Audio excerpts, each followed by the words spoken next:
తెలియజేస్తున్నాను. ఎవరైతే paper plate సంబంధించిన కొత్త మిషన్లు మా దగ్గర కొంటారో వారికి మాత్రమే రా మెటీరియల్ సదుపాయం కలదని మీకు అందరికీ తెలియజేస్తున్నాను. మా దగ్గర 2 రకాల బఫే ప్లేట్ రా మెటీరియల్ షీట్లు అందుబాటులో కలవు. 12 ఇంచులు గల బఫే ప్లేట్కి 13x13 గల రా మెటీరియల్ షీట్ అందుబాటులో కలదు. 13 గల ప్లేటు తయారైన ప్లేట్కి 14x14 రా మెటీరియల్ షీటు అందుబాటులో కలవు.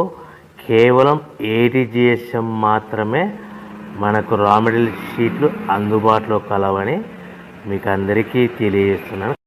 ముఖ్య గమనిక: పేపర్ ప్లేట్ బిజినెస్ ప్రారంభించడానికి కావలసిన మిషను, ముడిసరుకు, రా మెటీరియల్ కొనుక్కొని తయారు చేసిన పేపర్ ప్లేట్స్ మీ ఊరిలో సొంతంగా అమ్ముకోవాలి.